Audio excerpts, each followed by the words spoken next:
Favorite Queen Pops Fernandez naman, nakakapirma lamang sa Viva para sa pelikula. May mga pinipili ba sa pagtanggap ng role? Say mo, Pops, roll VTR. That yung mga May December love affair, ganyan na medyo mas younger yung magiging, yung inyong maging makakasama. Parang true to life, no? Parang di alam ni Ala.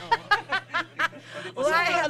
Sa movie po. Sa movie? Of course, why not? I mean, I think that'll be something that I've never experienced. Kieme. Why not? Sure, why And not? ready for mga intimate and... Kailangan yung babagay naman at ma-accept pa rin ng tao na gagawin ko siguro. What makes you happy? Magiging loli na ako, so dapat siyang babagay. Hindi diba? naman po halata. Oh, thank you. Ayan, nakabawi si Ala. Thank you so much. Pops, what makes you happy right now? My two boys, I think, life in general. I'm in a very good place. I'm in a very happy place. I think I've proved a lot to myself being a single mother and a single woman. Dati kasi sobra akong unsure, but na-realize ko na kaya ko pala maging independent, kaya ko rin palang to do things on my own. And I'm proud of myself. I have to say, I'm proud of myself. So, ibig sabihin, kaya pala niya maging single, maging independent, so wala siyang love life. Walang love life diba? na. Kumbaga, yan yung example na si Pops, hindi naman, lalaki lang nagpapasaya sa isang babae, di ba? Okay. Pero, andyan naman yung mga anak niya, tapos pwede yun maging inspirasyon niya. Di ba sabi niya, magiging ano rin siya, lola. Siyempre, pag another not baby sa pamilya, parang bongga-bongga, di ba? Masaya ka na niyan kasi lola ka na.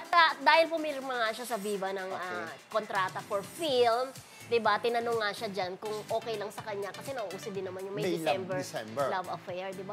Diba, nagkaroon din naman siya ng relationship na mas bata sa kanya, So, diba? ang bali-balita nun ay si Piolo Pascual. At meron pa friend. Meron Kung pa? natatandaan mo, meron din balita na naging sila, di umano, ni Jomar Iliana. Ay, ganon? Oo, naging sila, balita yung dati, Jomar Iliana, tapos sila ni Piolo. Pero parang walang pag-amin di ba? Pero yung Piolo tsaka yung Pops, mukhang yun ang matunog talaga dati nung nabalita, di ba? Pero yun nga, ulitin ko, may balita rin talaga. Google mo kung baka nagkakamala. Pero may balita rin po. Pops and Jomar Iliana, di ba? So, yun, okay naman pala. Okay Masaya siya kahit wala siyang love life, being a single mom, di ba? Correct. So, eto naman yung May December love affair na gagawin niya, na gusto niya rin. Siyempre, wag naman masyado daw yung parang, sana bagay pa din yung ipili sa kanya. Yung kagaya nito po, yung alam mo, di ba, yung binanggit natin kanina, ang dalawang Mrs. Real, yung kay Marisol tsaka Lobby po. Si Marisol tsaka Ding Dong, ang layo din ng agwat ng edad. Halos, depende pero siguro konti lang naman. Depende siguro sa material. Correct. Kung babagay.